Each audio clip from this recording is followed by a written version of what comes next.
Hey, what's up, everybody? This is the next episode of AK Indie Gaming Show with your co-host, myself, Michael Kuhlman, and the other co-host, Steven Andreu, Steven Galaxy. Hello, Yata. How have you been, Steven? I've been so many different things. It's been so long. Yeah. It's been 2 weeks since we recorded Yep. a show. Too long, way too long. Yeah. But my computer was on fire one week, and then I was in the unspeakable lands of Ohio last week. But we're back. Somehow I've managed to play video games, even without a functioning computer. We play That's video good. games. So Did your at streaming least got there. suffer, or were you able to? Yes. You had to take a couple days off. I had a day where I was in the middle of streaming a game called oh my god, what was it called? Kill It with Fire, which is like a first-person game where you run around a house killing spiders. And I had gotten a code from the developers to play that, and halfway into my stream, my computer just like full died. Oh no. So that was not great. So that was bad. Were you able to find the problem and fix it, or did it just magically Um, work again? We didn't find the problem, but we fixed something probably until, I don't know, unless another problem shows up. Until then, I'm just gonna say we did fix it. All right. So, who knows? I mean, a couple weeks ago, I was literally like, I don't really know anything about the actual hardware of my computer. Someone else built it for me, and I've added a hard drive since then, and that's basically it. And since then, I've learned so much, just so much about computers, mostly because of troubleshooting and reseating the RAM and taking out all the power supply stuff and replugging that stuff in, and uh, resetting the CMOS battery on the motherboard and all sorts of fucking stupid shit that I wish I didn't have to do, but we did it. And Yeah. then we did a bunch of other stuff, and it's worked so far. Have you followed any of the it was like E3, but I guess it got canceled and they're still doing like PlayStation 5 got announced and Yeah, we watched the entire PlayStation reveal. We watched the PC gaming show yesterday too, the 2 hours of that. Pretty interesting stuff. I think one of the things that's really kind of cool about all these reveals now is just how many non AAA titles are making it into the announcements.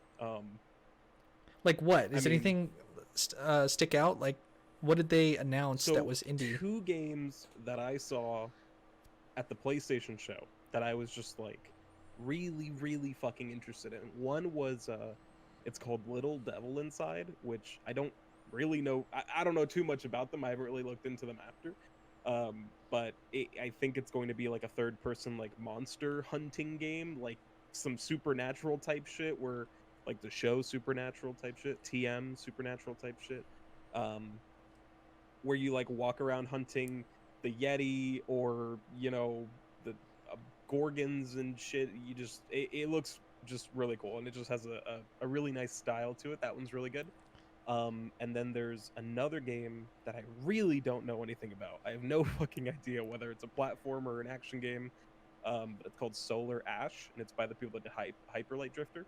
Um, Okay. and that one just looks so My brother so recommended that clean. I play Hyper Light Drifter because the Yeah. music and just the feeling of it.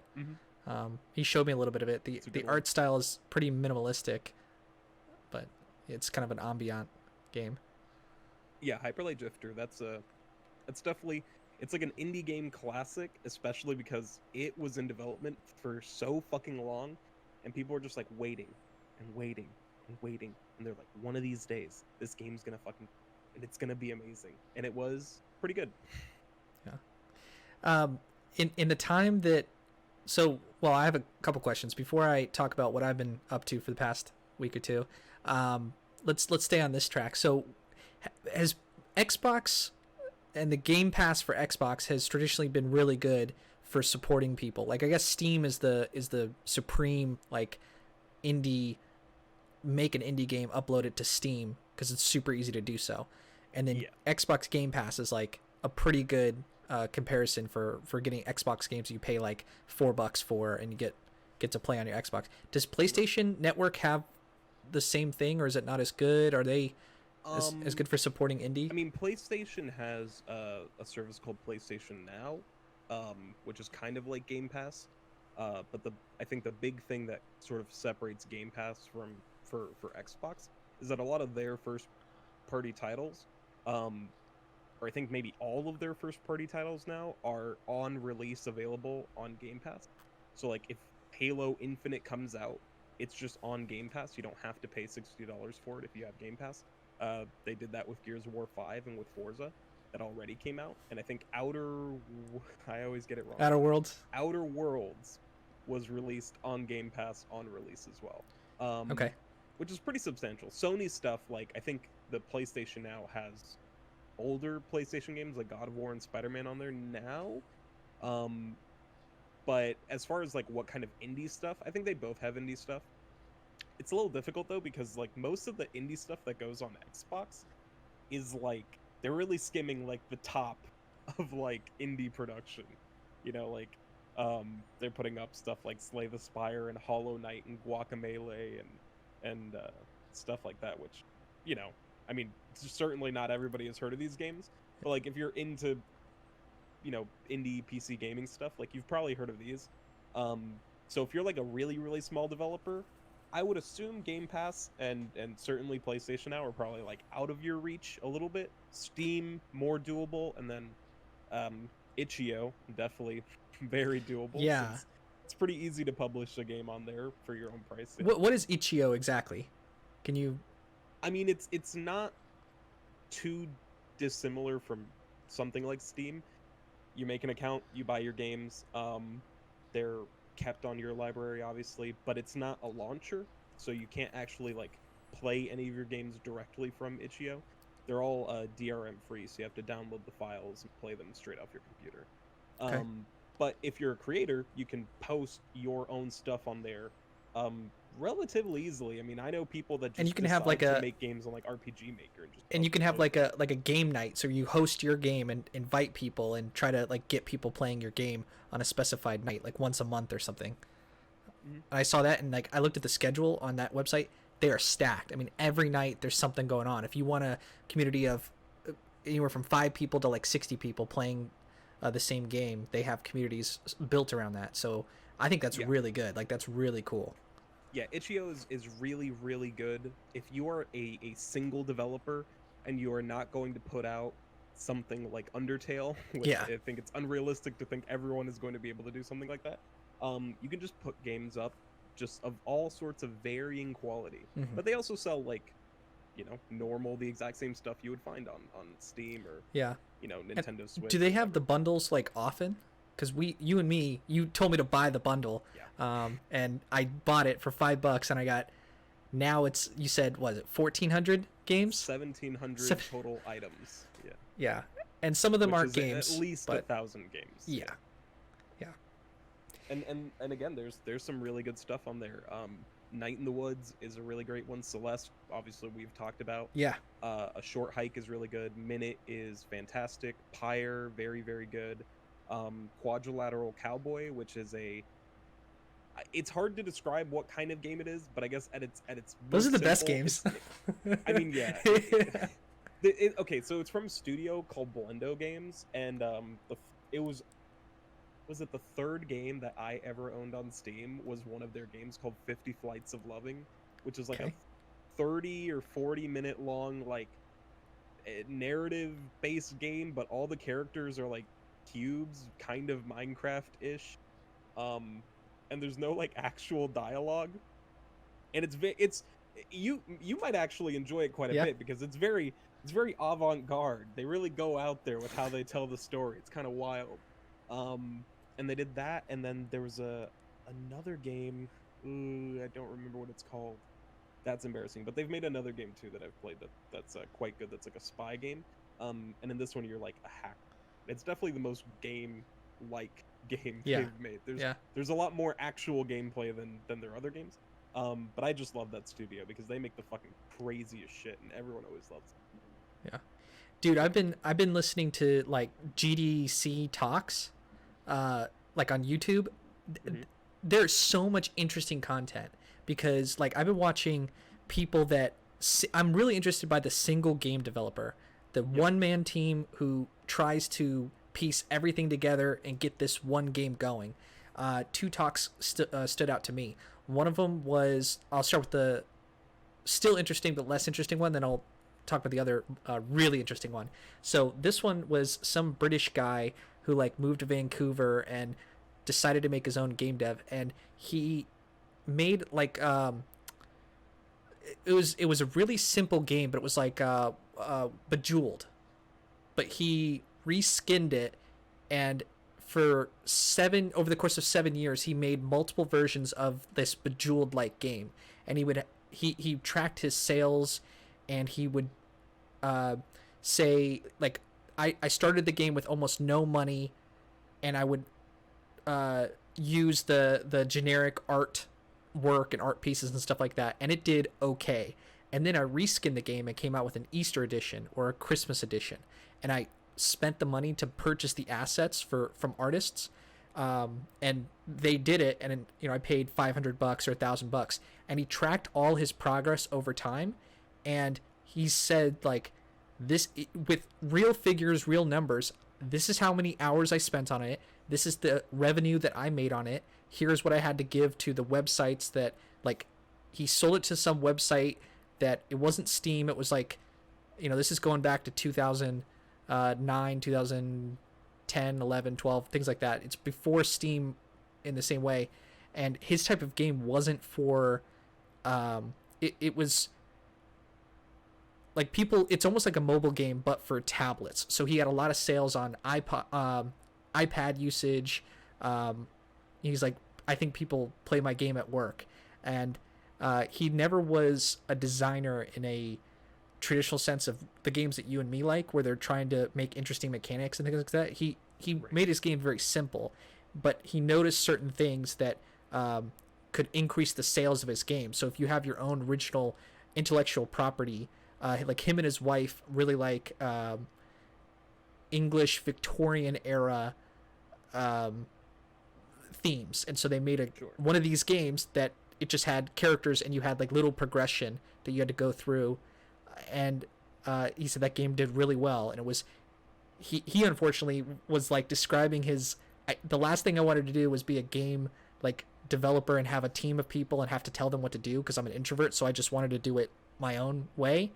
But his wife wanted to help him, and they took out a loan for improvements on the house from the bank, but they used the money. They just totally lied about it, and they used it to develop this game. And his wife was in one side of the house, he was on this side of the house, coding the game, doing everything he's got to do, reskinning, and his wife was making all the artistic renditions, and he had to sort of project manager her to get her to do all the things that's right for the game, and described his troubles with that, and his the upsides, the downsides, and how many hours he tracked it in an Excel sheet. And when they got to development time or release time, he was putting in like 80 hours a week tracked time, and he said, it came to about I made $100 per hour of work I put into this. And so games in the past, he got, he was proving that I put X amount hundreds of hours to make this game, and it turned out from the revenue I got, it was about $7 to $8 per hour that I got paid. So it was minimum wage job of me developing my own game. And then later on, they released it again as a bundle for Christmas, and it spiked, and it became more of a success later on. And so he was just outlining all this. It was really, really fascinating to know someone who he was a good speaker, which helps with the presentation. So it wasn't some awkward bumbling mess like a couple of the other. Yeah, that can happen. like there's so many good They're not people. all speakers. Yeah, and they have interesting things to say, but they just don't, like, I almost can't listen to it, or the computer doesn't work on their presentation. And what's frustrating for me is, like, if this is at a conference, they're talking to the audience for the 50 people, and they're going with their energy, and they're, if it messes up or if the joke doesn't land and things get all messy. But it's like, the video itself has 200,000 views on YouTube. So what they should have done all along is made the video for YouTube, and just, if the audience wants to come, they can be there. But it's really nice to have the few people that are good speakers. But you know, he advertised it as how to become a game developer when you don't have a hit. Like none of his games made it as successful, and he still was able to do it as a living. So he was very happy with that. So I don't know if you have any comments on that or if that's interesting, but it was a fun ride. I listened to quite a few GDC talks. Unfortunately, I usually don't watch them, so it's a lot harder to kind of remember just on the background while you're first of all know what people look like at all. Yeah. But remember like names to sort of like presentations and stuff like that. But there's a lot of interesting stuff there. I think it's really easy not to become I don't want to go full boomer Karen, mother I can't touch the book, the book does not charge level, but I think we have we consume a lot of media, so just all the time. I think it's really easy, and I'm certainly guilty of this too, to just kind of ignore where it comes from or the processes of getting this stuff out or made. As someone who's played a lot of video games in my life, and knows a lot of people who play games, we very often throw out critiques like, why didn't they just do this? Yeah. Or why didn't they just include this thing? Just having no fucking idea what's going on in the background.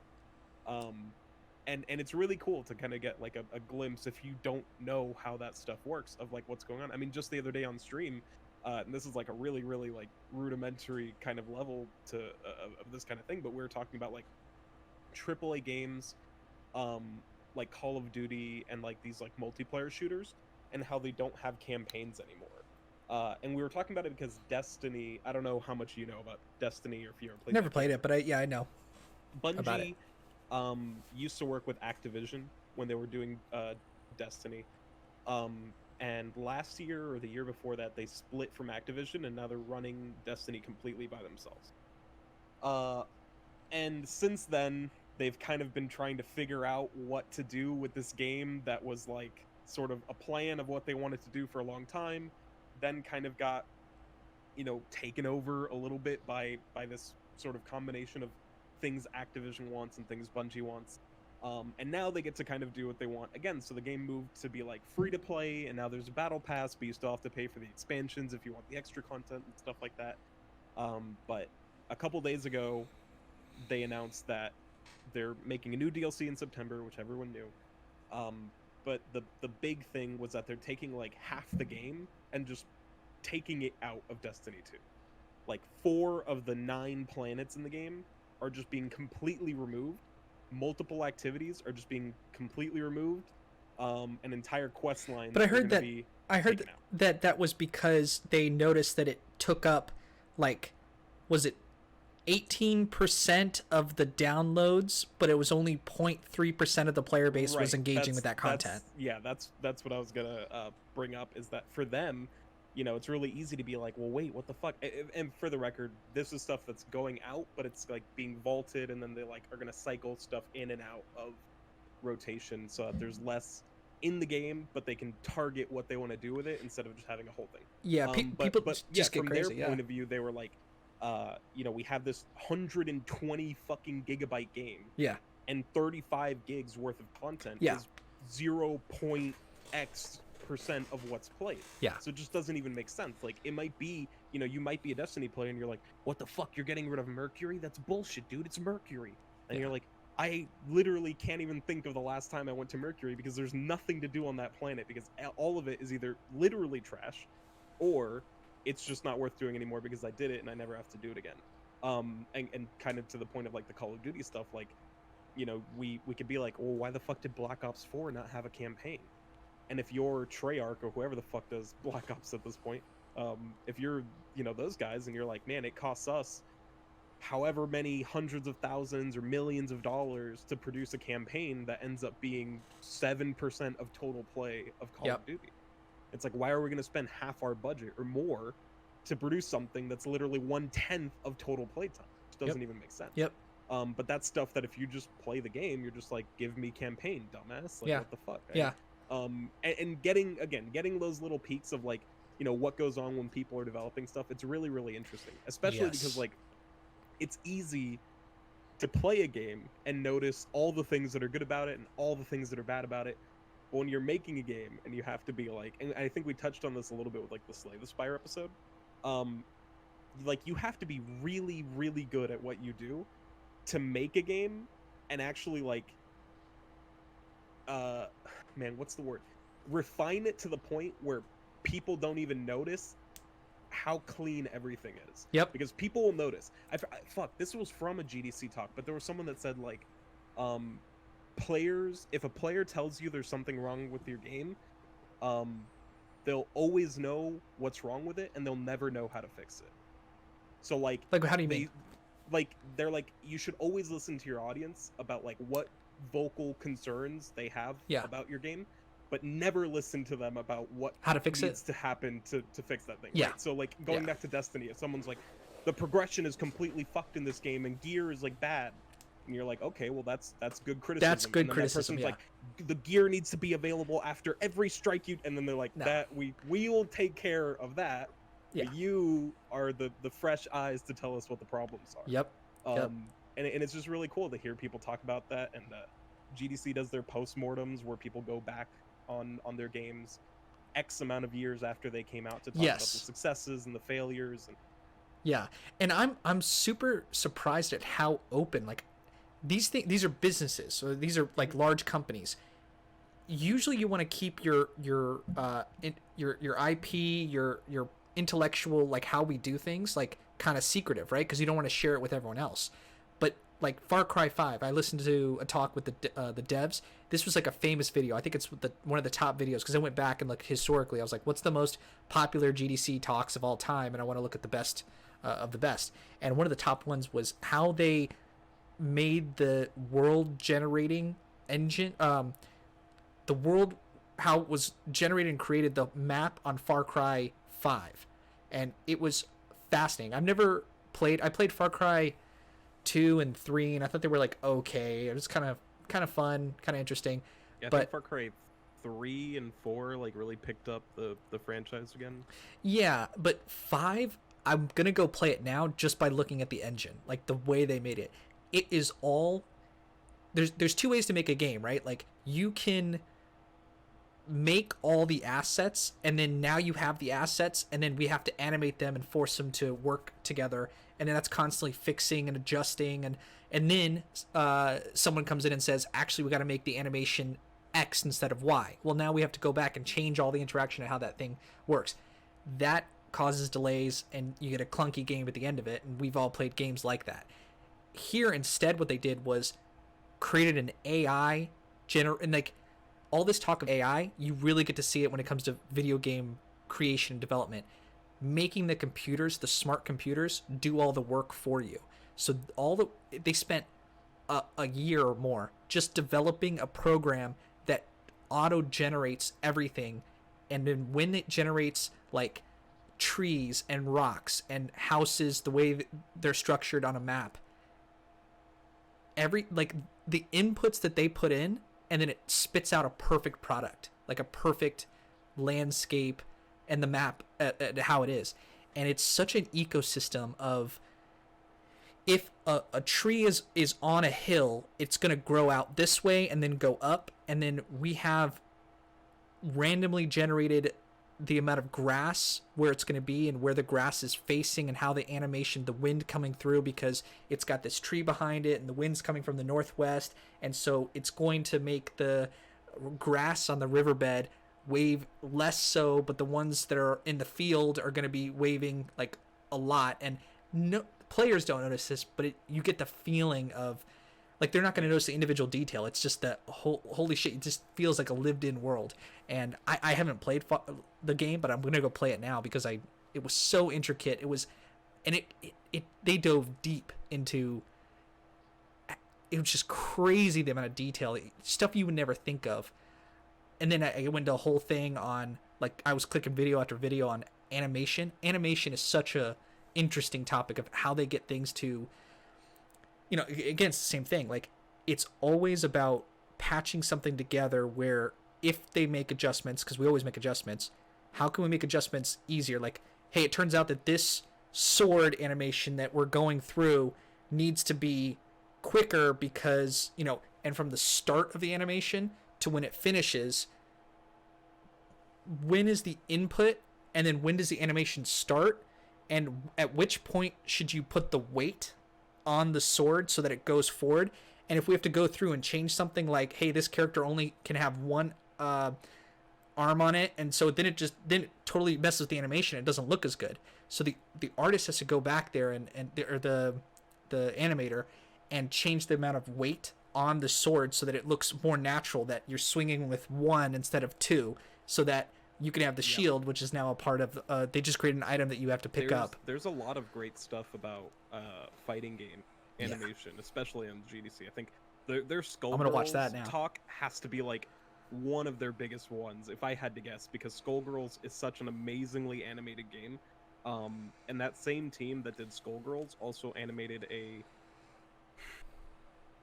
a Metroidvania roguelike fighting game turn-based RPG platformer called Indivisible. I just really had to get all the words out. Yeah. That is an amazing fucking game, by the way. Yeah. Indivisible is so fucking good. And they did that same game too with the animation and the art, and it is just so fucking gorgeous. Like, my god, it's so easy for people to sell me a game if it just has like sprites. Yeah. Just really clean 2D sprites. I'm like, I'm fucking in, dude. It's so good. Yeah. It's so good. Yeah. Art might be my favorite part of video games, just the art of them.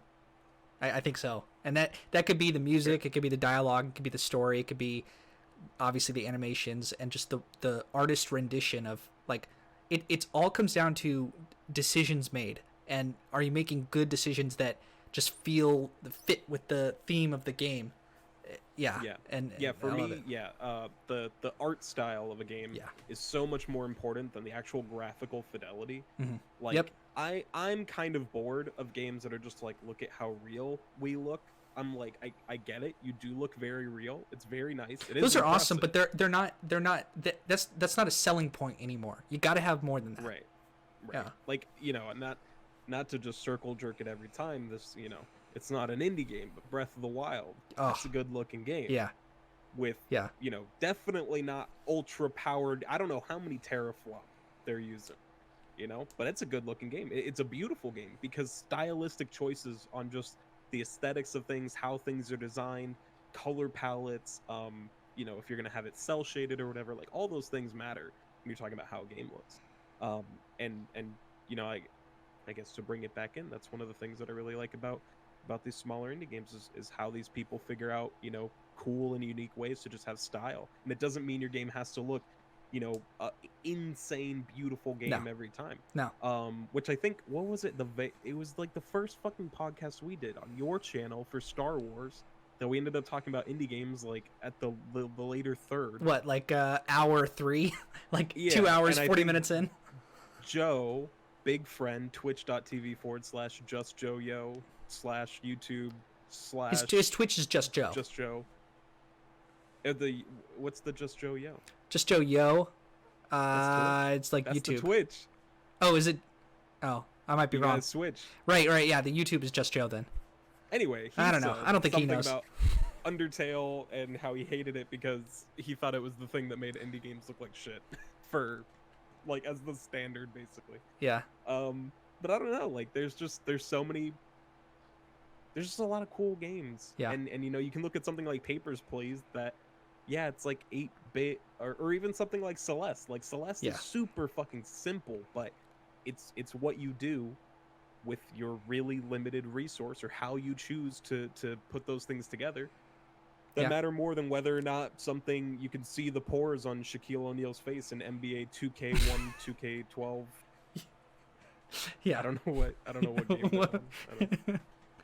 Yeah. I don't know anymore. That kind of leads me into the most interesting GDC talk is this one guy who had a hit game, and I feel bad because it's like something about a fox, and it was a very emotional game, and he dedicated it to, like, someone died in his family and he was very sad, so he made a game about it, maybe like his mother or something, and he spent 18 months developing this game, and it released on Steam, and he just basically tracked how you get a hit game, and he said you have a couple non-hit games and you learn from those, and he went through all the other games that he went through and thought were going to be successes. They weren't. This one was 18 months development time.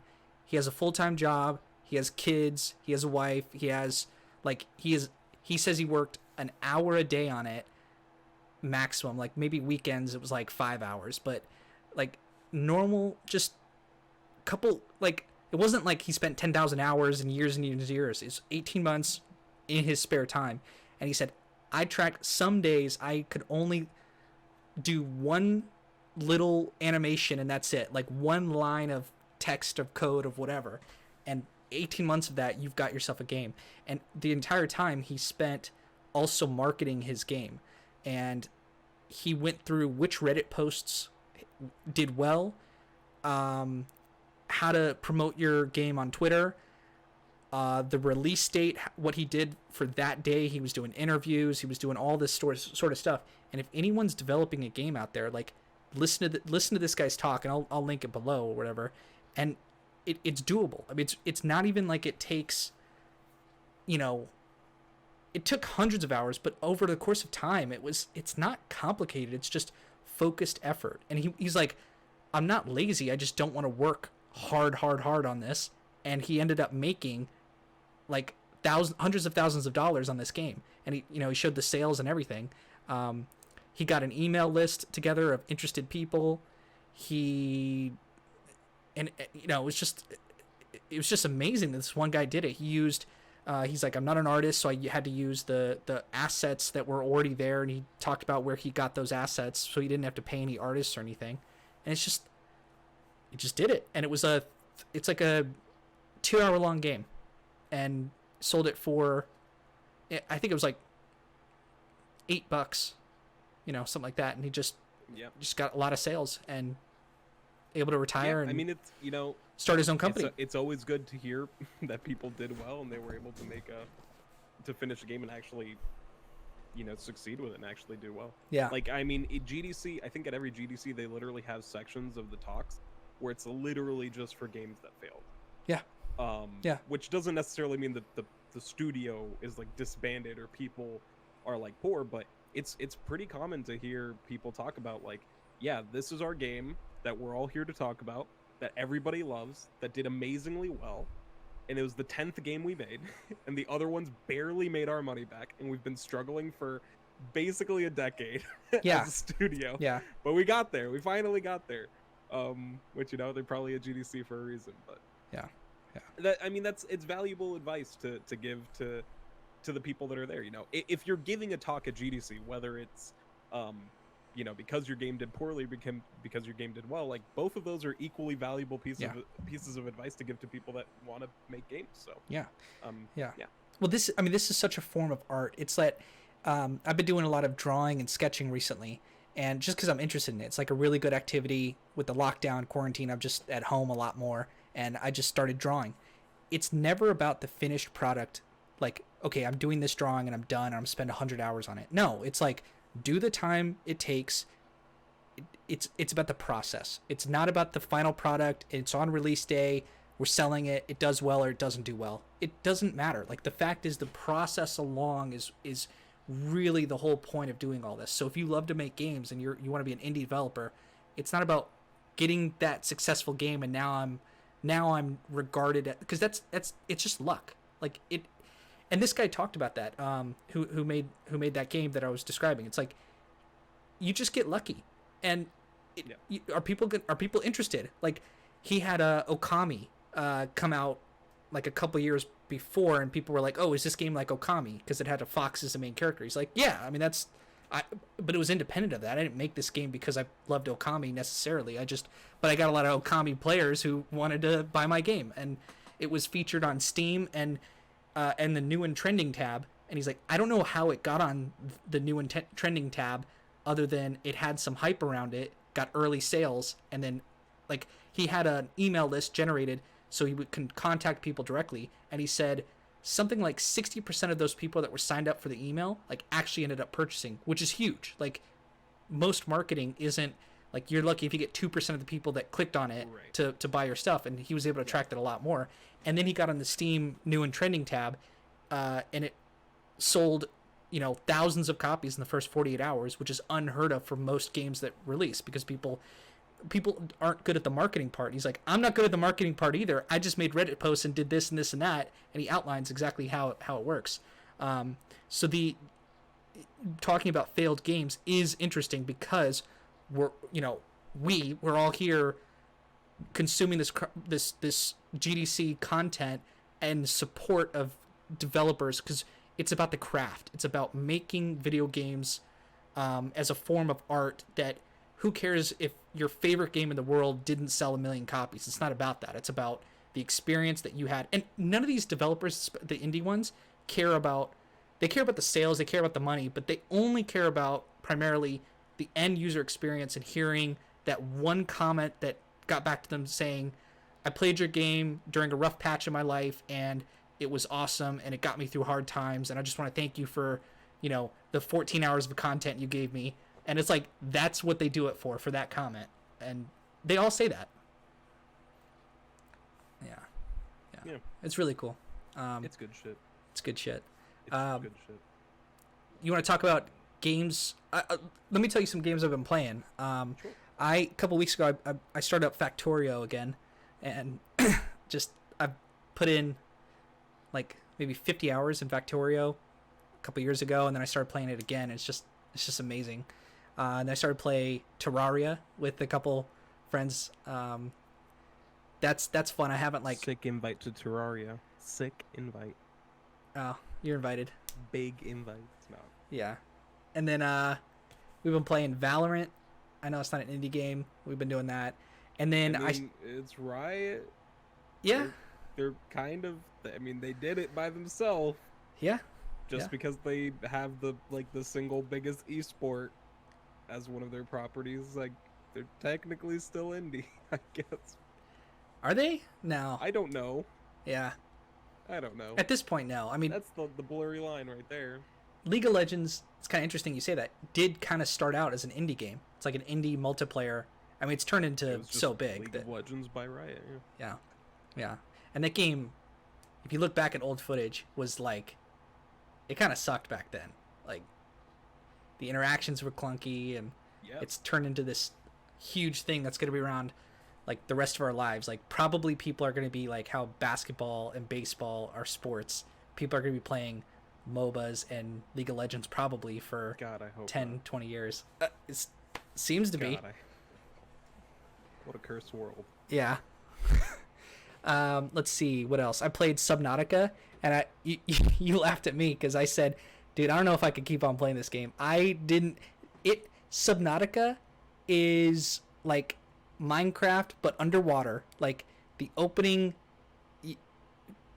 scene is you're in a spaceship and you crash and there's all this loud noise, and you kind of wake up and you're hurt and you have to scavenge for resources, and you're on a floating space escape pod in the middle of an ocean, and the intro just, I'm 1 minute into the game, you're peeking out and you're just like, you see nothing all around you, and this sense of fear, like, I've never experienced. Well, I've experienced it a few times, but it came back to me so strongly of, holy shit, in a video game I am stranded in the middle of nowhere, and this panic set in, and you have to dive underneath the water, go into coral, go into like caves underwater. There's fish that like explode and damage your health, and they're like really loud in your headphones, and like you have to have a flashlight and like explore and try to find material and build up. It's basically like Terraria underwater, Minecraft, things like that.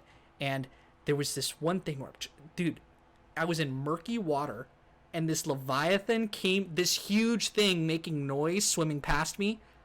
I had to quit the game. I like horror. I like being scared. I like the feeling of creepiness. I couldn't. I think they call it thalassophobia.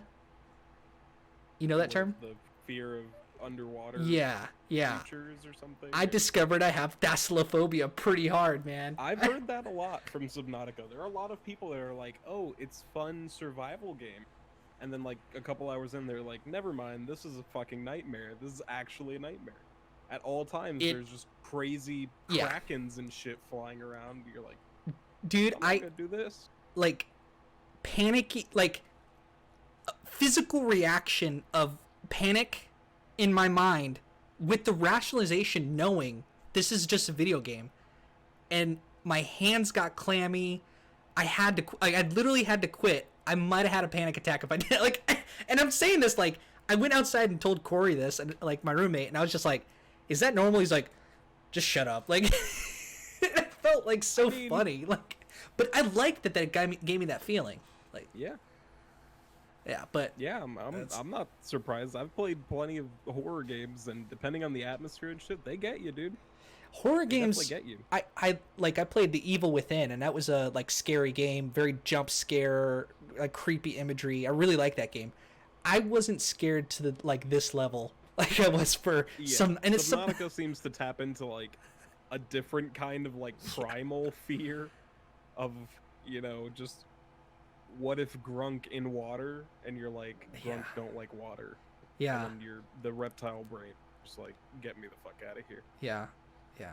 So it was so interesting that, and you load the game back up, and it's the same fear all over again. It's such a, like, I've never felt that scared in a movie ever. I've never felt, well, I don't know. I watched the newest Blair Witch in the theaters. Oh, that was like a sweat, like you could walk out of the theaters. Newest Yeah. Blair Witch. Yeah, I liked it. It was scary. All right. In the theaters, I was scared as shit. Hey, listen, that's fair. That's fine. I gave it a 5 for the There's a Blair experience. Witch video game. 5 out of 5. 5 out of 10. No, 5 out of 5 for that movie, the Blair Witch movie. Yeah. Yeah. Except for we had people in the theater that were like laughing at the wrong points, which, but yeah, Yeah. Yeah. That's it. Always. yeah, There's always someone like that. yeah.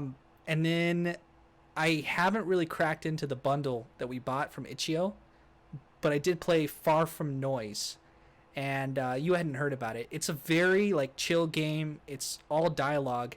Like the whole game so far is just you're on the edge of a cliff in a car, teetering off, about to fall in, and you're contemplating your life. And yeah, that's it. It's kind of interesting. That's it. I mean, I like shit like that. Like, It's interesting. obviously there are games in the bundle that I'm like, these are things that I've wanted to play that I'm excited that I get to play for $5 to get all of them. Yeah. But I love just like fanning through and just finding shit that I've never heard of, or things that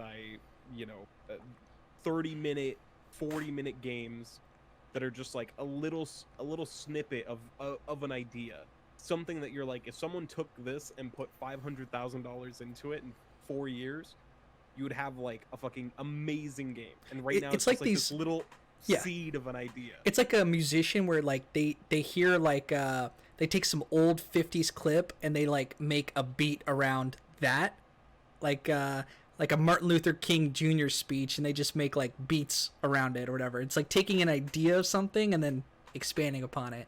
It's just super cool. And I mean, I already love like when shit like that happens with the game jams, where people have Yeah. like 24 hours to make a game based off of like some kind of theme. Like a prompt, yeah. Yeah, and that's where, Are those any good? sometimes people Like- are just, I mean, again, these 24 hours not a lot of time to polish a game, but sometimes you just have an idea in the middle of making a game, with a specific theme in mind, where you're like, wait a second, this is pretty good. This is a pretty good idea. I'm pretty sure that Baba Is You came from a game jam. Okay. But there's all sorts of cool stuff. I think the last one that I looked at was like Keep It Alive, was like the theme of it, and there were also, you had tower defense, you had, games where you protect characters, you had a game where you played as like a fire and you had to jump from like candle to candle to keep them from like going out and stuff like that. And it's like they're simple, you know, because you're like, oh, here's a theme, but how you take that theme, keep it alive, and then turn that into, well, what's obvious stuff people are going to do, and then what's like really interesting stuff Yeah. that we can, like, what if we had a game where you play as like the heart inside of a body? Or what if I think there was one for that same game jam where you play as a finger and you jump around on a keyboard to put the inputs in for the healer character that you're playing in like an MMO. Yeah. Does this make sense? So Yeah, like, yeah, yeah, in-game, yeah, there's yeah. a screen with an MMO going on, and you're the healer. Yeah. And then you control the finger to make sure that they like heal the party. And if the mechanics feel nice and it just like is reactive and it's sticky and I it mean, just they feels won't good. feel good. But I'm Because saying it's if it 24 hours. if it But did, it that, could, it could. yeah, like people Yeah, like it's it. just good ideas, yeah. And I just love you know, seeing all the different crazy shit people come up with. Yeah. And this Itch.io bundle definitely gives you a lot of that. And a Now, lot of them unfortunately, are people can't pretty probably. Pega. People probably can't if they're listening to this, like the bundle's over, which is unfortunate. Yeah. But itch.io, just go there and just purchase the next bundle that you like. Or you're a big fan of the Humble bundles. I know you always like. I mean, you get Every deals off fucking those. month. Every month. I've been doing the Humble bundle now for like 3 years straight and like 5 years total. Yeah. And it is just amazing. Dog, indie just so gaming, if you're a fan of that, it's like such a good hobby to, if you spend $5-10, you get hours of entertainment and all sorts of different types. It's such a crazy atmosphere because we're in like this good moment of the tools are out there. Like you can get Unity for free. Like you can download Unity and anybody can make a game. So anybody with a good idea, it's like we're in a weird place where the internet can allow you to, there's so much noise going on, so it's not like you're going to get like your game out there. So we're in that post period of, like, it used to be that if you were on YouTube you just get organic growth, huge, like you could sell your game just by people searching and finding it. We're not there, but yet the tools, or we're past that point, but the tools now are open source. Anybody can create anything. If you could, you could be an artist and just reach out to indie developers and say, I'll give you a deal and I'll make your art for your game. Like, give me a prompt, I'll make you some concept art. And if you want to break into the industry, like helping indie devs with their games, there's video game musicians. I saw one guy who he wants his music, he makes all these like electronic or like just all sorts of different types of music, orchestral, dance music, and the only thing is he doesn't want to get paid. He just wants his stuff to be in video games and movies, and he wants credit. And that's like, I made all this, and if you want custom ones, you could pay me for those. But that's a new thing. So you're putting this portfolio of your work out there, and yeah, it's there's a wild definitely- ride. If you're an artist, if you're a musician, if you're a voice actor, yeah, there's a lot of room. There are people who want to or are making a game and they're good at coding, but that doesn't mean they're good artists.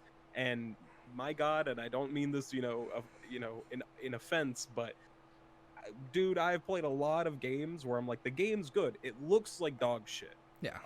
And I'll give it the benefit of the doubt because You'll play through it. I'll try to look through it, right? Yeah.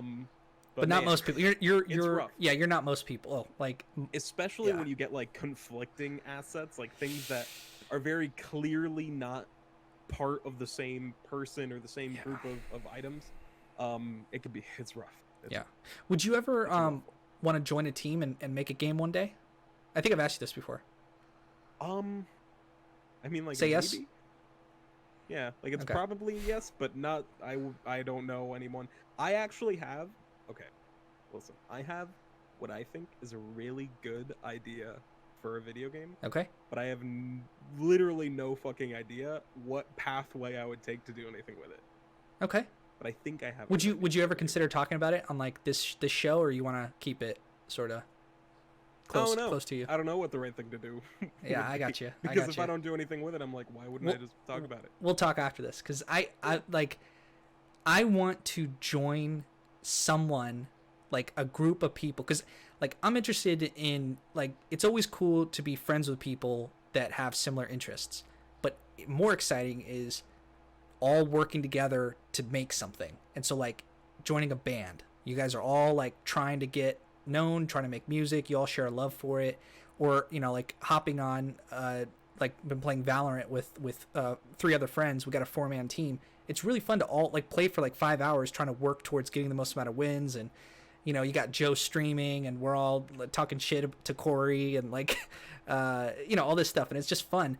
If you could do that for a game development, that would be awesome. And if I can hear one person that can make it in 18 months, if there were, like, I know 5 other people, if five of us got together and tried to make this thing, like, it could work. And you don't spend tons of hours, tons of money on it. You just hey, what do we need? Write some dialogue. Okay, give me 2 months, let's write some stuff up. Let's do some like cut scenes, let's get some art. Who do we know that does art? Well, there's someone like someplace one of us works that knows an artist or something. Like, I'd be interested in doing that. I like collabing, just as an idea in the abstract. I'd have to get more, and if you could make money doing that, that'd be dope. That would be awesome. Like, Yes. but it's not likely. Yeah. Correct. Yeah. It's a tough, but it's fine. Yeah. Maybe one day. Maybe one Maybe day. one day. Maybe one day. Yeah. Yeah. For now, I'm just gonna enjoy the indie games that we Yup. have, because I they're like not gonna playing stop. There's gonna be more games than you could play. There's like, how many games do you think dropped this week, like indie game wise? You think it was 20 games? There's so fun. There's so many. Yeah. And the problem is, like, and again, I don't mean this to be rude, but there's a lot of games that are just not Yeah. really worth your time. Like, obvious cash grabs, obvious just like no effort. Like, look, we made Bad Wave Race. Look, we made another Bad Wave Race. It's Yeah. the sequel to Bad Wave Race. It's Bad Wave Race 2 Redemption. You're Yeah. like, God damn, dude, I don't know if I want to play these. So I mean, it sucks. That's why, like, for me, even though there are indie games that really stick out in my mind. I mean, the past like 2 weeks ish, I've been doing like I've had real boomer energy on Twitter, doing like a What's that mean? a daily tweet challenge type thing, where it's like a prompt that it's like, oh, day 1, say what indie game for this thing, and day 2 whatever, and it's like 12 different ones. And I felt kind of bad because as I was going through, I was like, man, I'm literally only listing off like pinnacle, like top of the top indie shit, and I'm like, I wish I could give like a little more love to like the smaller people too, but I'm like, these are the ones that stand out, like it sucks, like what are you gonna do? But like, I had to pick, oh, what's your favorite indie game from the 2010s? Yeah. And I'm like, holy fuck, like, Yeah. between But I mean, Celeste even and music, Hollow right? Knight. Like, the Beatles is probably the most like well-known band of all time.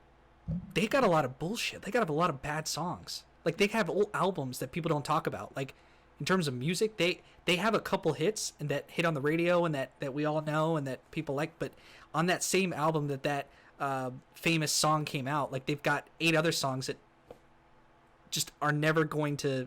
And that's the Beatles. Like, how do you get better than the most prolific band of all time? Like, his whole studio is making trash games, or like, yeah, it's just really hard to make something that lasts. But yeah, I don't know. I just, like we've already said, I'm not part of like the normal sort of market. I don't think. I am interested in trying almost anything. Like, the only kind of game that really puts me off is like RTS. I just don't like RTS. See, I I just don't care for it. I like it. I don't care for RTS at all, so I'm like, if I get Total War and like, Warhammer and that, I'm like, I'll just give these away. Yeah, I don't yeah. want them. Yeah. But like platformers and puzzles and first-person shooters and all that stuff, like I just love that shit. And I don't really care what it is. Like, I'll just play it. That's why, like, for me, stuff like the Humble Bundle, which I think I've already said this, but it's just super exciting to be like, what games that I never would have touched, never would have looked at, do I get to have access to playing now? Yeah. Yeah, I think most people like listening. Their problem is going to be, what do I choose? Give me suggestions. because Yeah. that's, you've been super helpful, that you're the guy who goes out there and tries anything and comes back and says this one and that one great, and forget the other 8 that from that list I or mean, whatever. just yesterday. Actually, I know we talked about this, but I don't know if I actually said it while we were recording. Yeah. But yesterday I streamed 10, but Yeah. huge sample size, 10 of the 1,700 things from the Itch.io bundle. Yeah. And they were, except for one, they were all games that I had never heard of, and so I was going in like full blind, like, we'll see what happens. So what was your metric for choosing those 10 games? Like, did they just artwork? Just whatever anything. Stood out either in the description or the title. I mean, Okay. I picked out the handful of games, and I was like, this is probably a pretty good sample size. And then I look at the bottom, and it's like page 10 of 56. Yeah. And I'm like, hey. Yeah, I know. They're random, Yeah. so I guess it's fine. Yeah. Yeah. But there was some. And what'd you play? Some meme stuff, and some really interesting stuff. Some really cool. Anything that you would recommend to people that they can go out and buy? Quadrilateral Cowboy it seems really promising. I know that one I've already talked about. Okay. There's another game that I think was the last game we played called Mabel, which I guess I don't know too much about it to explain like all of it, but it's like a 2D. You can give it a thumbs up or thumbs down. Would you give it Mabel is a thumbs up. Okay, yeah. It's a 2D Metroidvania where the gimmick is that it has like a Mega Man style system where when you kill a boss, you can turn into that like animal. Okay. So like the character is like a girl. When you start the game, you play as like a little girl, and she picks up a sword, but the sword is like fucking gigantic, and she could like barely hold it. So when you walk, you actually walk like slow as balls, and you can barely carry the thing, and you literally drag the sword behind you. And the primary mechanic of the very beginning of the game is that you can hit like the action button, whatever, space bar or whatever. And your character turns into a fairy because she's like a metamorph. She can turn into different, creatures. So she turns into a fairy and she drops the sword, and then you can fly around and you're way faster, and obviously you can fly vertically way more than any kind of jump you have with the sword. And then there's a straight line, like a dotted line, that shows up between you and where the sword is, where you dropped it. And when you hit the action button again, you go back into your regular form and it recalls the sword to you. And so because it's too heavy to swing, combat at the very beginning of the game is like flying in between to like make the enemy in between you and your sword, and then recalling it between them. Oh, that's kind of, that's interesting. And it seems really cool. And then you start to realize, like, at first you're like, oh, movement's really fucking annoying because she's really slow, but then you basically just juggle, like dropping the sword over and over and turning into a fairy. And it's like really, really satisfying. You do that for like 20 minutes, you beat the first boss, and then she gets the ability to turn into a spider. And now she can throw the sword, and then there's a web attached to it that then like pulls you like a grappling hook or like a zip line. Yeah. And then that gives you like all sorts of crazy verticality. Just opens it up. Now you can just throw the sword at enemies instead of like doing the juggling thing. Yeah. And it's really weird because you literally play for like 20 minutes and you already have to reconstruct your understanding of how movement works again. Dude, and that game is so fascinating. It was so cool because I didn't know anything about it, and I was like, this is really fucking cool. That makes me excited because like this gives me an idea. Like you and me should just like, we do it on your stream or whatever, just play a game and then like play for like 30 minutes or an hour, and then afterwards just talk about it for like, sort of like we're doing for this show, but just do it right after and just talk about, like, spend 40 minutes talking about the game we just played and like the mechanic that stood out to us. Like, I think we should do that. Just potentially as an idea. That one was super, super cool. That one was a really cool game. Yeah. And another one that I didn't know basically anything about, like Quadrilateral Cowboy, I had heard of, but only by name. I know that it had won a ton of awards in the the Independent Games Festival. Okay. Which isn't surprising because I'm pretty sure Blendo Games always does really, really well at the Independent Games Festivals. But that game is another super, super cool one, where you can you basically have a super computer type thing that you can use to like hack in to like all sorts of gadgets. So you literally have to like type in on your like keyboard like door 5 dot open parentheses 5 for like how many seconds it needs to open for and stuff like that. So that game's super super cool. And then we played a game called Nuclear Throne, which is basically just like a roguelike twin stick shooter. If you've played anything like Enter the Gungeon or like Binding of Isaac, very similar to those. That one's really really good. And then there's a bunch of like really weird kind of games that we played. There's one called Social Interaction Trainer, where the only thing that you can control are the character's eyes and nothing else. So like the eyes follow your cursor, and then it just puts you in different. It's kind of like WarioWare almost, where it's like different mini games. Yeah. Like how you have to use your eyes. So it'll be like someone at the grocery store talking to you, and if you're not making eye contact with them, they're like, make sure you make eye contact. And if you stare at their chest, they're like, that's not appropriate. Yeah. And stuff like that. And there's, one of them was like a dude at the urinal. Oh, that's funny. Yeah. You're just staring straight down, and then you're like, oh, I gotta look at least once, right? Like, yeah. I gotta do it at least once. So that game was pretty wild. And there was like one where you play as like a cashier, and you're literally just picking up items and scanning them, and the entire time all the customers are just screaming at you that you're going way too slow, and you drop something on the floor by accident, and they're like, my kids don't eat filthy food, but they're buying like entire unwrapped turkeys, and you're like, that's kind of disgusting, lady. And yeah, it's just it's fucking wild. There were a couple games, admittedly, that I feel bad I didn't really give them enough time, and I was just like, I don't get this, and we're playing so many games in such little time, I don't have enough time to actually get it, so we're just gonna move on. And I don't really know, I didn't do it justice. Yeah. There's a game called Receiver, where the whole like, it's intentional that you interact with the gun that you're holding. It's like an FPS kind of, but like all the things that you do with the gun are like very very specific. So like loading, unloading, cocking back like the trigger, or pulling the hammer down, or like if it jams, like pulling the the spring mechanism, like all those things are like different. They're different commands. Yeah. So you literally have to hit like F to turn the gun sideways, Z to unclip one, like C to put the other one back in, and then you're just like fighting drones. It's and I super was really fucking bad at that game. I just died like 5 times. That has so many implications for if you're trying to send like people in the army or whatever. Like they could make that realistic and like actually like putting together a gun. Yeah, I think there is something like that. I don't think it's that game, but I think there is something similar to that. And I know there's a Receiver 2, which I think is like a little more polished and a little more streamlined, but I'm not going to blame the game necessarily, because I'm just Pepega and I didn't know what I was doing. Yeah. And you're literally shooting drones, and I would just miss, and because it's supposed to be like more realistic with how you use your gun, they only give you like 10 bullets. Yeah. And then they're like, you just wasted your bullets, so you're just going to die. Yeah. And you're like, oh, well, I guess I'm fucking dead.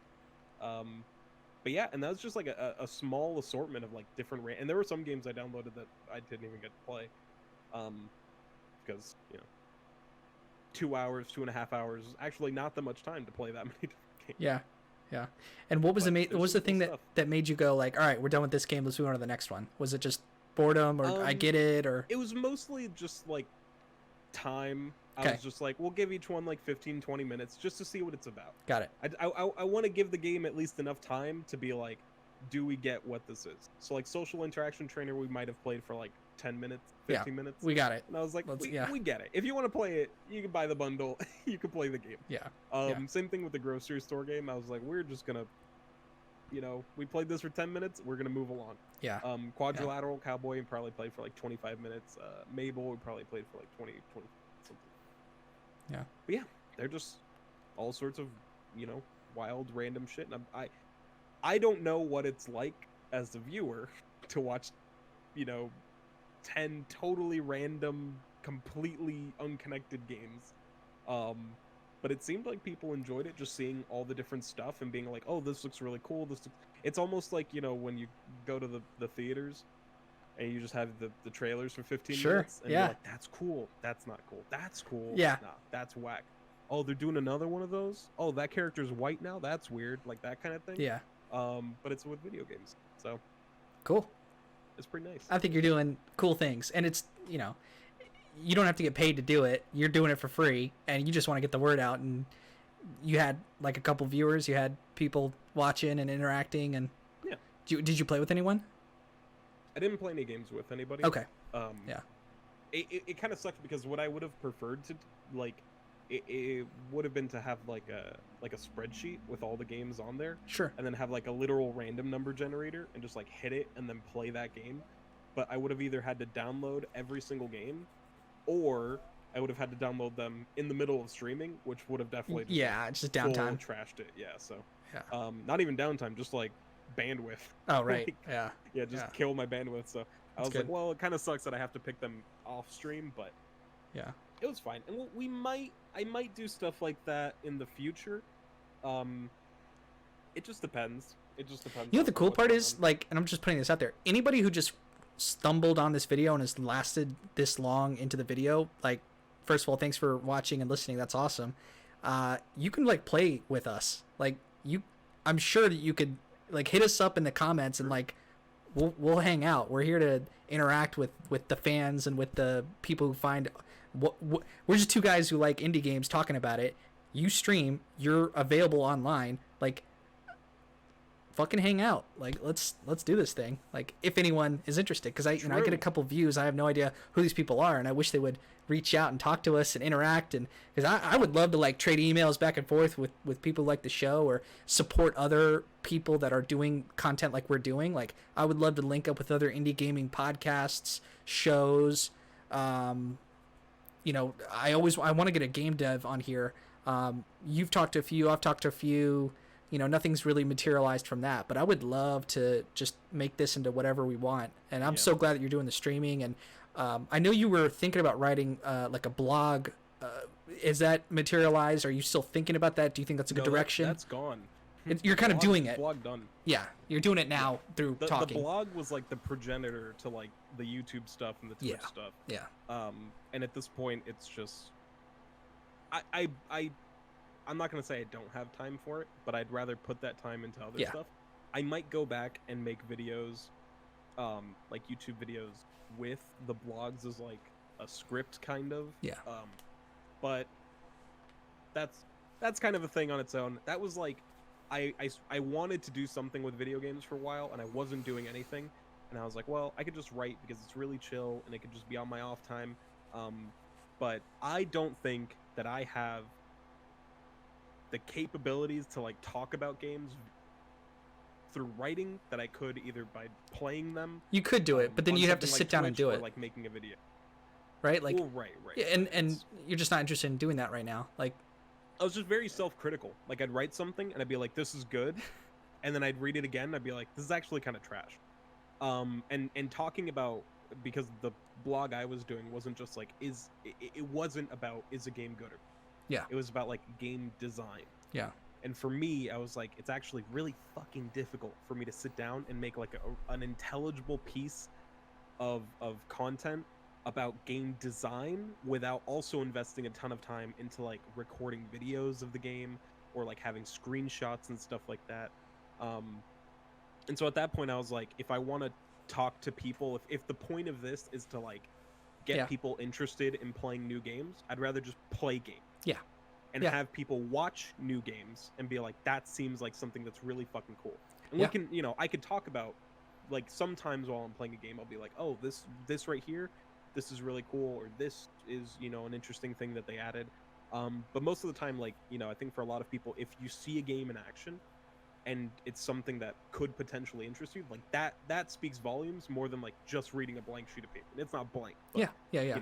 if you're not watching the game, Yeah. it's hard to communicate what makes a game so. Yeah, and if special. if you get that following where you have lots of people watching you, if there is a demand for it, like you write a blog post, put it out there, and you got like 400 people reading it, then that's motivation to keep on doing it, and that could happen one day. I mean, you're not Right, and then it was a going anywhere. combination of that and being like, I have a blog on Wix, and I'm like, how do I get a following? Like, do I just advertise on what, Facebook? Like, Yeah. whatever. yeah Like, there's not really a lot of like, a searchability. There's not a lot of natural discovery on. Hey, did you accidentally type my name into Wix? Like, Yeah. that's not gonna happen. So, yeah it was just like I wanted to make stuff about games, and I knew that wasn't really gonna get to anyone without a lot of work. And I'd rather put that time and effort into making videos on either YouTube or Twitch, and you know, the more I do it, the more it becomes more Twitch, less YouTube. Definitely the past couple weeks have been kind of a hiccup with just making stuff in general, but Yeah. hoping to get on back with like the normal swing of things. Yeah. So Since I've started classes up again, like that's 2 nights a week that just I get zoinked to just 3 hours. Like I work like 8 to 4 and then class from 6:30 to 9:30 p.m.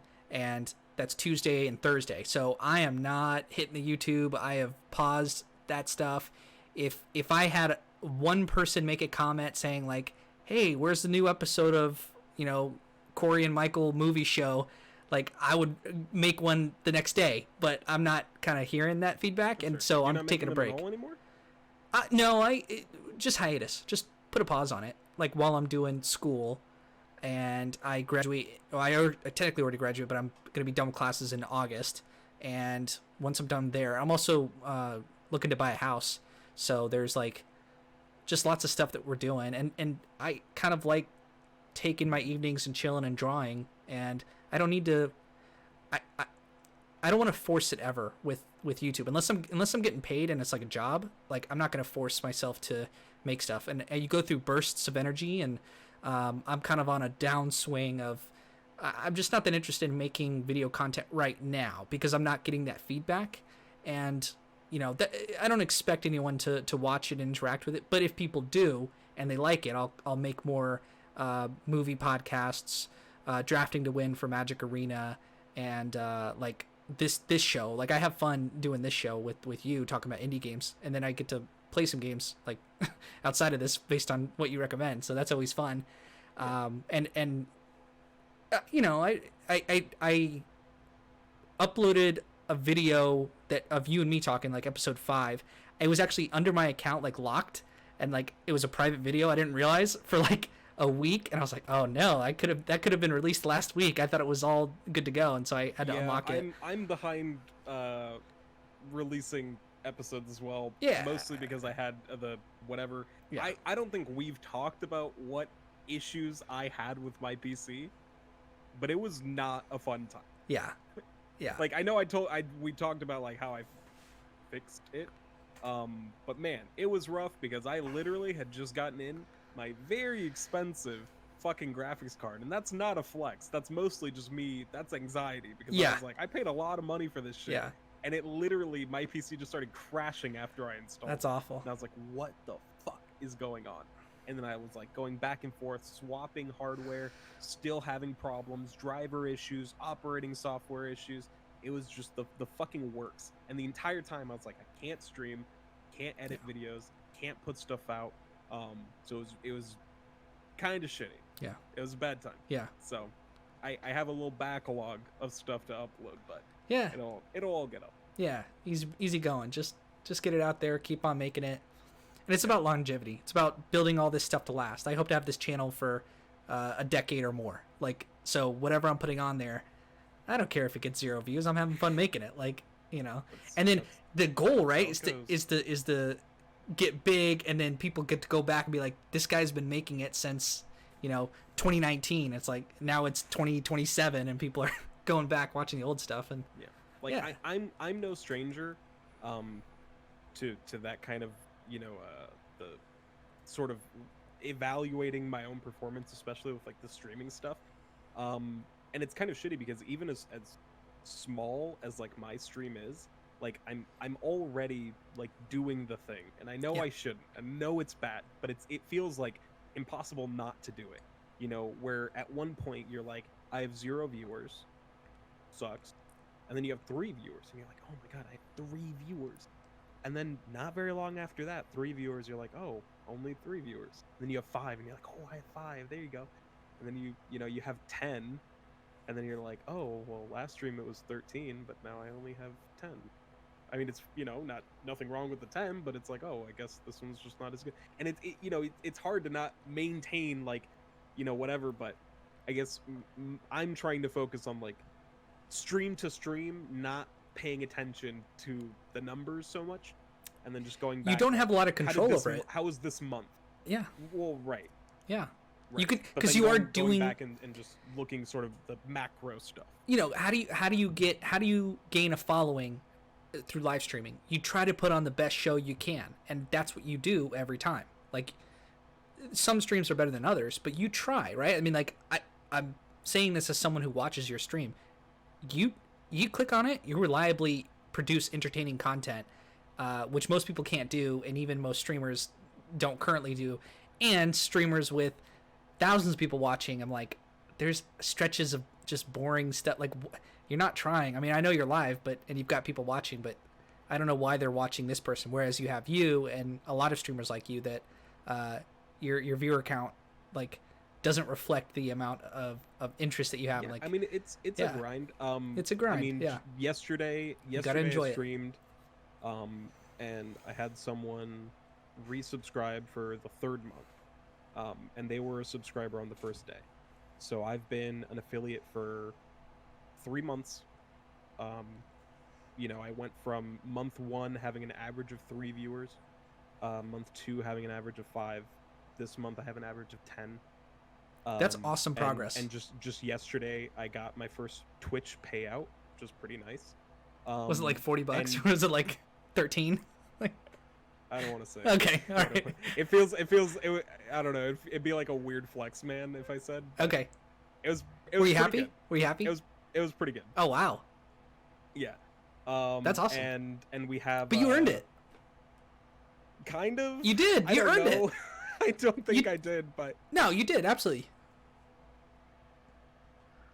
Yeah, I mean you. And our channel has all the emote slots unlocked. We have all 5 emote slots plus tier 2 plus tier 3, so 7 total. All of our emote slots are unlocked, so I can't even have more emotes unless I'm partnered. And all the emotes are up, and all that shit's good. How far away from partnered are you? We don't talk about. Well, yeah, it's a that long either. way. We don't talk about that. Yeah, all right. I've met 2 of the 3 requirements Oh wow, because 2 of them are how many days you stream and how many Oh. hours you stream, got it. and one of them is how many viewers. So Is it like 100? it's like 9. No, the viewers, like the third portion. How many do you have to have? Yeah, it's like 90 average Oh, okay. So that's that'll in a 30-day period. So you can't even cheat and just get one really lucky 100-day view count. yeah.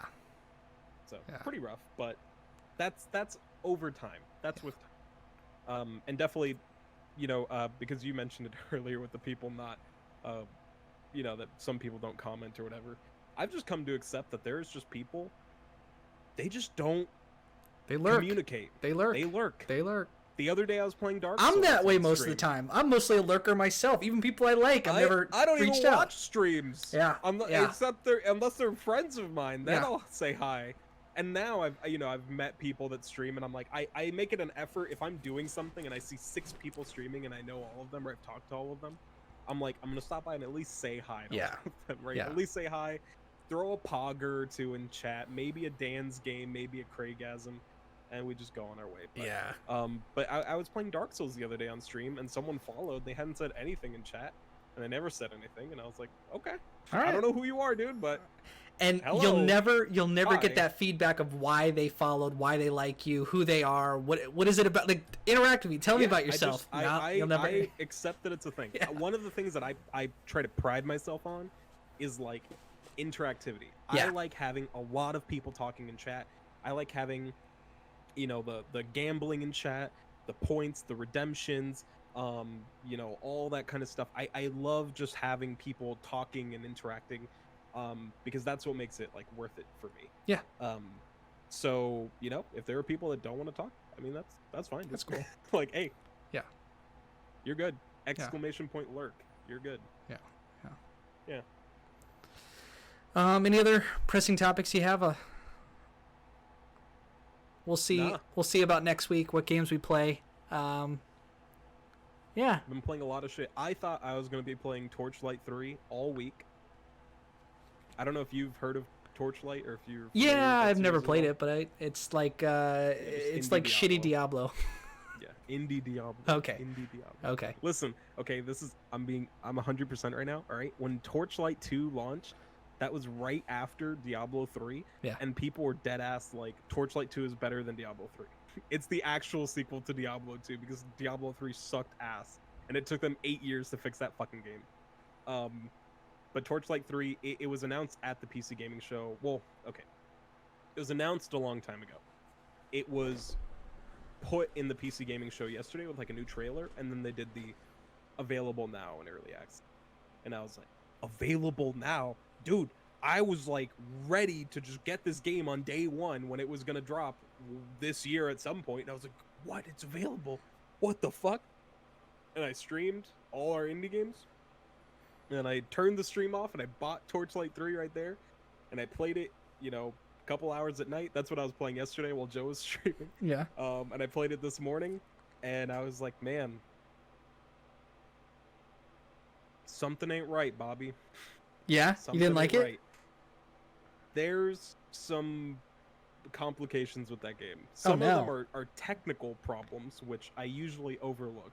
Yeah. Because I'm like, you know, it's an right now the game's online only, and the servers are absolutely fucked, which is expected. And I will not be the person that review bombs Torchlight 3 because of servers, because I get it, especially for early access. I'm like, you know what you're buying. If you're getting a game in early access, you have to understand that like a lot of the technical stuff, bugs, you know, whatever, like server problems, like that stuff that you comes can't along anticipate it, and you just do your best to fix it. Right, That's, and part of playing a game in early access is like, you know, paying money to the developers so that they can afford to make the game more polished over time, and you should understand, you know, that the game's not going to be complete at that time. And I've bought a lot of games in early access. I bought a Scourgebringer is like one of the more recent ones that's really, really great. Pray for the Gods is a fantastic game in early access. Dead Cells, when I purchased, was in early access, and that to this day might be the best early access game that I've ever backed. It was fucking great. I did play Fortnite early access, but we don't talk. So that's not the breaking point, but like the more I played Torchlight 3, the more I was like, this game seems like it's cutting a lot of corners from Torchlight 2, and if they're going to change stuff and add things back, I'd rather pick the game up then. Okay. I don't know if this is true. Yeah. And you're a fan. I was reading that Torchlight 3 started as a mobile game and was going to be free to play, and that they changed it after, but like every skill, so we're comparing it to Diablo and things like Path of Exile, which is a game I'm probably going to play next week. Path of Exile is amazing. I've never played it. I started playing it last week, and then someone's like, the next league starts in 10 days, and I was like, never mind, I'll wait till next Friday. But it's still a perfect time. It's not a bad time. I shouldn't say perfect. It's not bad to start a character, because in 10 days you can get like really far, and then when that new patch drops, then you can like start from new again, and like, okay, I have some familiarity, because it's a pretty steep learning curve. Like there's a lot to learn, and in 10 days you can, I've heard. I played it for maybe 3 or 4 hours. But I'm probably gonna go in. It's amazing. Hard next Friday. Yeah, it is unbelievable. Like there's never not something interesting to do. And like I know that's always the case with these games, but like Diablo 3 kind of like topped out. Like even when the game was like good, like a couple years ago, you're just greater rifts forever. Yeah, it kind of it's like where Path of Exile has so many different things that you could do. Creating a new character, and that's your farming character. This is your boss character. And I mean, it's kind of unfair to compare something like Torchlight to Path of Exile, which is a game that's had 8 years worth of development, and you know, Diablo 3, kind of the same thing, like almost 8 years worth of time working on that game at this point. But Torchlight 3, so there's 4 classes. Every class has a total of 14 skills. That's it, 14. 2 different like subsections with 7 skills each that you spec into multiple times to upgrade. They removed like the size of items in your inventory, so you know how like in Diablo you'll have like a staff will be like 8 squares. Every item is a single square now. There's no fishing in the game, there's no gems in the game, and no gem sockets in the game. There's no multiple loadouts. In Torchlight 2, you could switch from different weapon sets. So if you wanted to use like, you know, two dual wield swords and then switch to a blunderbuss, that's not in there either anymore. Um, there's a lot of stuff cut out. There It's are like new features. we regressed. Like we're taking features out and going back. Like that's not exciting. That's not what people Yeah, want. yeah. Like the same. I think the reason people sort of enjoy Path of Exile so much is because it takes those like, I mean, now literally like the building blocks of an action RPG that Yeah. Diablo 2 set up, and it like expands on them huge. And like I think Huge. the reason people loved Torchlight 2 when it came out was because they felt like 3 wasn't doing that. And they were like 2 is kind of, carrying the torch. Torchlight 2 is carrying the torch of D2, Yeah. where Diablo 3 wasn't doing it. Yeah. And now Torchlight 3 is like way simplifying it. And again, it's early access. They have time to add stuff. They have time to change stuff. But the way the game is right now, again, the game has, I think, overwhelmingly negative reviews at the moment. Almost all of them on Steam are because of servers. I don't think that's fair. Or people who are literally like, this game is bad, and then their total playtime is like 0.2 hours. Yeah. And you're like, if you play the game for 20 minutes, you probably don't know whether the game's actually good or bad. I played it for 5 hours, and I've played the other ones before, and yeah, so I asked for a refund, and they refunded it within like an hour, which usually it takes a couple business days. So if they refunded it to me that quick, It's because they're used to doing it. well, that's a sign that Torchlight 3 is being refunded probably A lot. That's speculation, but that it seems like that would be true. And then I just bought the Destiny 2 Shadow Keep expansion instead, and that's a mistake because I shouldn't be playing that game anymore. But here we are, playing the Destiny now. Just because it's a waste of time. Like, I went so fucking hard in Destiny for so long, and then I dropped off. Was for it like all 2 for nothing? years. I mean, it was a good time. Okay. I have some great stories playing Destiny. Okay. Except I got really fucked because I played Destiny 1 on Xbox, and then when you carry over to Destiny 2, they basically drop everything from your other character except the save files or like whatever progress you had in Destiny 1. It'll like remember and like mention it at the very start of Destiny 2. But because I switched platforms, it just Yeah. thought I was a fresh person. That was really sad. No, that I was sucks. like, no, but I beat the Vault of Glass and I killed Oryx in Kingsfall, and you guys didn't say it. What the fuck? It's okay. But now we get to play more Destiny. There's a lot of Destiny content coming out in the future. I'm already a sucker for that fucking game. It was the expansion was on sale, so you can get like both the last expansions for the cheaper than one of them. And a bunch of my friends are starting to play again, and that was another thing where I was like, if I don't have anyone to play with on PC, I'm not gonna play. So, maybe we'll play, but I'll try to play casually. But that's it. But I'm also not gonna stream that shit. So. All right. Fair enough. Yeah. All right, Steven. Well, let's wrap this thing up.